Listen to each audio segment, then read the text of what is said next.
பிரதமர் மோடியை தொலைபேசியில் தொடர்பு கொண்டு இஸ்ரேல் பிரதமர் நெதன்யாகு பேச்சு. காசா அமைதி திட்டம் குறித்து விளக்கியதாக தகவல்.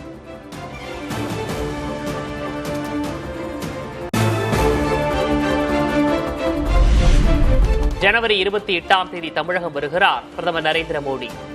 கன்னியாகுமரியில் நடைபெறும் நிகழ்ச்சியில் தேசிய ஜனநாயக கூட்டணி தலைவர்களை ஒரே மேடையில் அறிமுகம் செய்ய திட்டம்.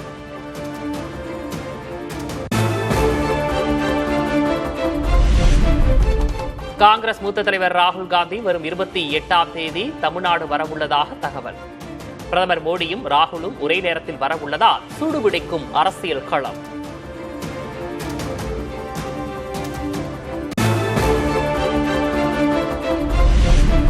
அமித்ஷாவா அவதூறு ஷாவா என முதல்வர் மு.க.ஸ்டாலின் கேள்வி. இந்துக்களுக்கு எதிராக செயல்படுவதாக திமுக அரசு மீது அமித்ஷா அவதூறு பரப்புவதாகவும் குற்றச்சாட்டு. அவர் அமித்ஷாவா இல்ல அவதூறு ஷாவான்னு டவுட் வருது. அந்த அளவுக்கு உண்மைக்கு புறம்பா பேசிட்டு போயிருக்காரு. தமிழ்நாட்டில் இந்து சமய நம்பிக்கைகள் வழிபாட்டு உரிமைகளுக்கு முடிவு கட்டும் வகையில நம்முடைய தமிழ்நாடு செயல்படுதுன்னு அமித்ஷா அவர்கள் பேசிட்டு போயிருக்காரு. இதற்காக என்னுடைய கடுமையான கண்டனத்தை உங்கள் மூலமாக, இந்த விழாவின் மூலமாக, இந்த நிகழ்ச்சியின் மூலமாக நான் தெரிவிச்சுக்கிறேன். தமிழ்நாட்டை நாம் ஆள வேண்டுமா, டெல்லியில் உள்ளவர்களா? திண்டுக்கல் நிகழ்ச்சியில் முதல்வர் மு.க.ஸ்டாலின் கேள்வி. ஐயா, இதையேதான் நாங்கள் சொல்றோம். 2026 தேர்தலின் போது தமிழ்நாட்டை நாங்க ஆளணுமா இல்ல எங்கேயோ டெல்லியிலிருந்து நமக்கு சம்பந்தம் இல்லாதவங்க ஆளணுமா முடிவு செய்ததுதான் தேர்தல். அதிமுகவின் 10 ஆண்டு ஆட்சியில் செய்யப்பட்டதை விட திமுக ஆட்சியில் அதிக நெல் கொள்முதல். நெல் கொள்முதலில் புதிய உச்சம் தொட்டுள்ளதாகவும் முதல்வர் பெருமிதம்.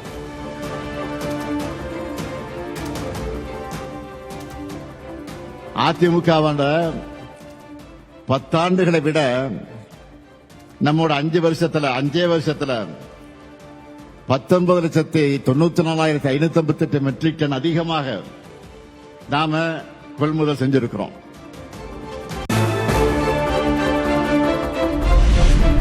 ₹23 கோடி மதிப்பில் 61 புதிய பேருந்துகளின் சேவையை தொடங்கி வைத்த முதல்வர். திண்டுக்கல்லில் இருந்து ராமேஸ்வரம், நாகர்கோவில், திருச்செந்தூர், மதுரை, தேனிக்கு புதிய பேருந்துகள் இயக்கம்.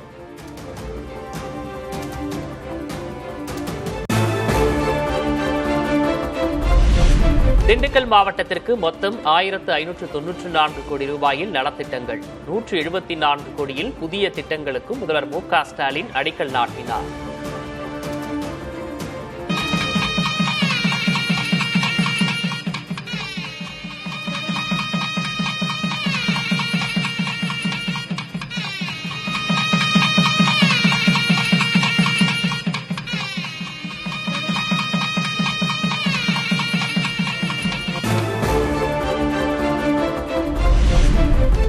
தமிழ்நாடு திறன் போட்டியில் வென்ற மாணவர்களுக்கு பதக்கம், சான்றிதழ் வழங்கி துணை முதல்வர் பாராட்டு.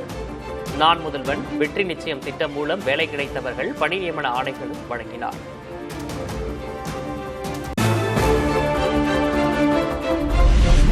டெல்லி புறப்பட்டார் அதிமுக பொதுச் செயலர் எடப்பாடி கே. பழனிசாமி. திமுக அரசு மீது தாம் வைத்த ஊழல் புகார் பட்டியலை அமித்ஷாவிடம் வழங்க உள்ளதாக தகவல்.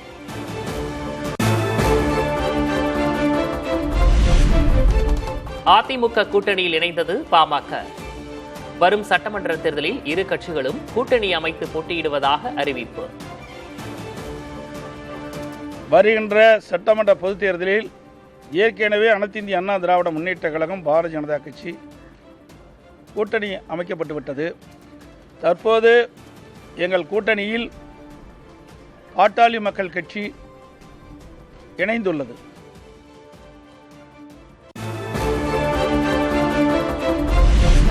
அதிமுக கூட்டணியில் மேலும் சில கட்சிகள் சேரும் என எடப்பாடி கே. பழனிசாமி நம்பிக்கை. வரும் தேர்தலில் மெகா கூட்டணி அமைக்கப்படும் என்றும் உறுதி. அனைத்து இந்திய அண்ணா திராவிட முன்னேற்ற கழகம், பாரதிய ஜனதா கட்சி, பாட்டாளி மக்கள் கட்சி எங்கள் கூட்டணியில் இப்பொழுது இடம்பெற்றிருக்கின்றன.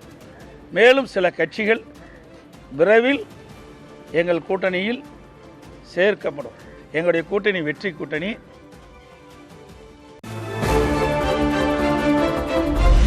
தொண்டர்களின் விருப்பப்படியே அதிமுகவுடன் கூட்டணி. பாமக தலைவர் அன்புமணி ராமதாஸ் விளக்கம். அகில இந்திய அண்ணா திராவிட முன்னேற்றக் கழகம் தலைமையிலான கூட்டணியில் வருகின்ற சட்டமன்ற தேர்தலில் பாட்டாளி மக்கள் கட்சி இணைந்திருக்கிறது. எங்களுக்கெல்லாம் மகிழ்ச்சியான ஒரு தருணம். எங்கள் தொண்டர்கள் எல்லாம் அவர்களுக்கு எதிர்பார்த்த கூட்டணியில் நாங்கள் சேர்ந்திருக்கின்றோம். அதிமுக கூட்டணியில் பாமகவுக்கு 17 தொகுதிகள் ஒதுக்கப்படும் என தகவல். ஒரு ராஜ்யசபா சீட்டும் வழங்கப்பட வாய்ப்பு.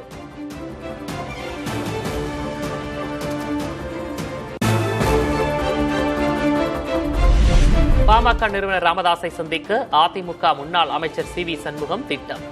பாமகவின் இருதரப்பையும் கூட்டணியில் சேர்க்க முயற்சி என தகவல்.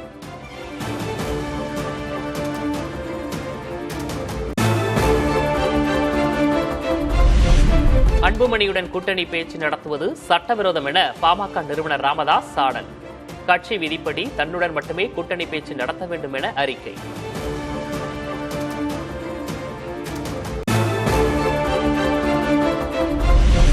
பாமக சார்பில் தேர்தலில் போட்டியிட விரும்புவோரிடம் வரும் 9ஆம் தேதி மனு பெறப்படும். அன்புமணி தரப்பு பாமக அதிமுக கூட்டணியில் இணைந்த நிலையில் பாமக நிறுவனர் ராமதாஸ் அறிவிப்பு.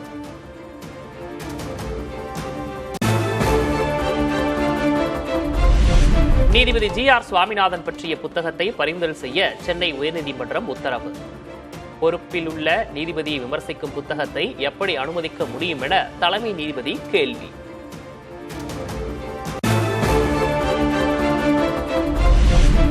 ஆபரண தங்கத்தின் விலை சவரனுக்கு 560 ரூபாய் குறைந்து 1,02,400 ரூபாய்க்கு விற்பனை. கிலோ 6,000 ரூபாய் குறைந்தது வெள்ளி விலை.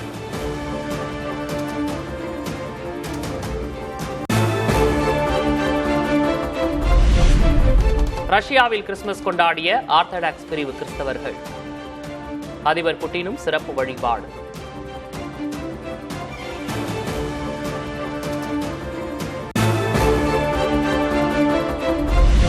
பல்வேறு முக்கிய பொருட்களை ஜப்பானுக்கு ஏற்றுமதி செய்ய சீனா தடை. சர்வதேச வர்த்தக விதிகளுக்கு எதிரானது என ஜப்பான் எதிர்ப்பு.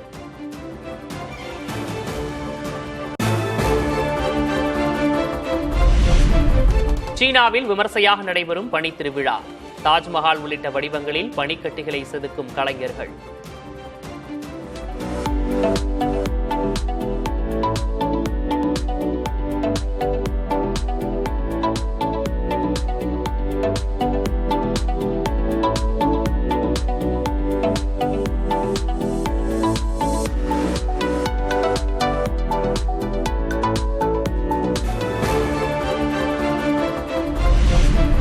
ஆஸ்திரேலியாவில் பல மாநிலங்களில் தகிக்கும் அனல்.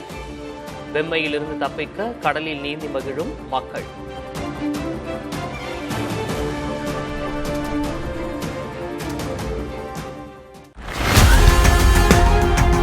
ஆனால் பறக்கும் மேடை பேச்சுகள், பரபரக்கும் செய்தியாளர் சந்திப்புகள்,